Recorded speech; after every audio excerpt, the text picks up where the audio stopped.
What's up, guys? Sorry to interrupt October Horror Fest, but since I'm not doing a review for Curse with Michael Myers this year, I just wanted to dive into the Cult of Thorn from that movie and explain just what in the hell it is. Incest, druids, and Shatner mask. Here we go. Mommy, it's raining. It's raining red.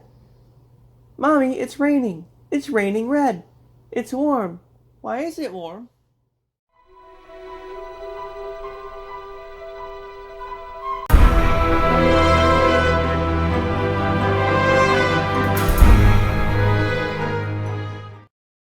So the Halloween series definitely seems all over the place as far as plot goes. However, there is a sort of choose-your-own-adventure element to the whole series.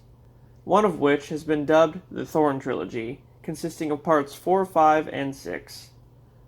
Starting with part 4, the lead role of Laurie Strode, aka Jamie Lee Curtis, has been replaced by her daughter, Jamie Lloyd, played by Danielle Harris. Part 4 starts off like any other Halloween, with Michael Myers chasing down a family member while Loomis tries to stop him. The movie pretty much ends with Michael getting shot down a mine shaft, and Jamie presumably picking up the evil as she stabs her stepmother just as Michael stabbed his sister all those years ago. It was almost saying that whatever drives Michael to kill is hereditary through his bloodline. And keep in mind, they haven't really elaborated on why he kills at this point in the series. Loomis just says, "He's pure evil," and that's about it. Part 5 continues the storyline with Jamie now mute after the traumatic experience she just endured. Not only that, but now she has some kind of telepathic link to Michael and can feel when he's killing someone. This one ends with Michael going to jail. Yeah, that's what I said. Oh no, shooting him a bunch and stabbing him didn't work, so let's just arrest him. Anyway, at the closing of this film, a mysterious man in black walks in, kills all the cops, and then breaks Michael out of jail. But why? Who the hell is this guy? Well, that gets answered in part 6. Honestly, they didn't know how to end part 5 really, and so there's this guy on set dressed in all black, and the fucking director was just like, hey, throw this guy in there, see what happens. And yeah. So part 6 has a love-hate relationship with fans.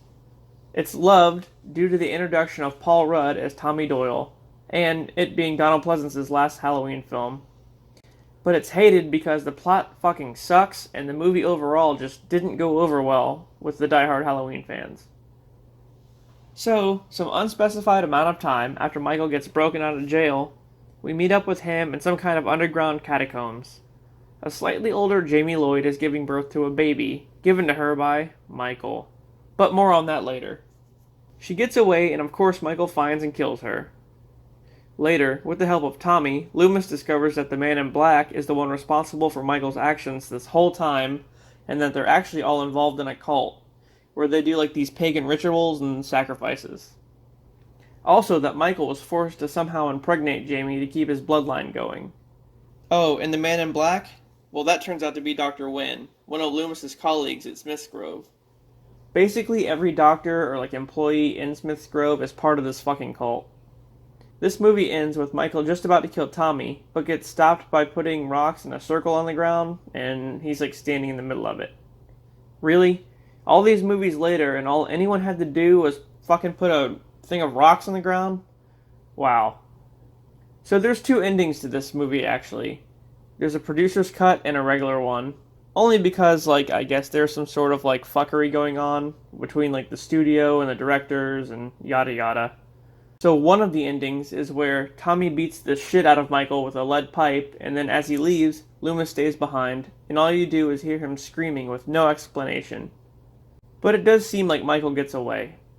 The other one is where Loomis finds Michael laying in the rock circle, but, secretly, Wynn switched places with Michael, and Michael still gets away, with the cult's logo then appearing on Loomis's wrist, because Wynn passes the curse to him. And that's it. So, wait a minute, how do you pass the curse? Slow down, we're getting there. The next film in the series would be H2O, and has nothing to do with the cult anymore. So, yeah, that's pretty much where it stops. Basically, Michael's immunity to death and insatiable desire to kill are all from the cult. So let's talk about that. Thorn is an ancient supernatural demon that bestows great power upon someone who was possessed by it. This dates all the way back to the time of the druids. The Cult of Thorn was a cult of these druids who, in order to save themselves from like plague and any other disastrous event, would choose a child to be possessed by the demon in exchange to be spared from mass deaths. So there were like all these tribes and stuff back in the day, I guess, and they would choose like one child from each tribe and like sacrifice him to be like possessed by Thorn, and yeah. The possession, or the curse, would give the child superhuman abilities like healing factor, super strength, and borderline immortality.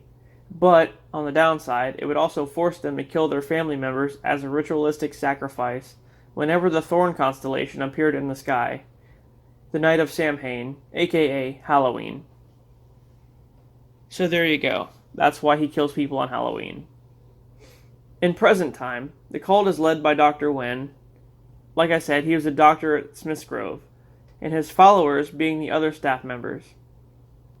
The cursed person in question, well, is Michael, of course. It's unclear of when exactly he was cursed, because Wynn and Loomis didn't really meet Michael until after he killed his sister. So either I just found a plot hole in this, or I missed something. Either way, the cursed person is marked by the thorn symbol on their wrist, which Michael has in Part 6. And you find out in the movie that the cult basically used science to try to understand the curse better, and also try to harness Thorn's power. They did this by using Michael's DNA. Wynn and the other doctors used random women from the sanitarium, and more or less inseminated them with Michael's sperm to create a new child to pass the curse to. But when this didn't work, they just used Jamie. But not insemination. For some reason, they made Michael actually have sex with her. I know. Who the hell wrote this movie? And yes, in the movie, Jamie's son Stephen is a product of incest. Anyway, Stephen is supposed to be Michael's final sacrifice before the curse is passed to Danny, who's the son of Caristrode, the adopted cousin of Laurie. It gets kind of convoluted, but basically Michael has to kill literally every member of his family in like his bloodline, and then the curse gets passed to another young kid, and then it starts all over again.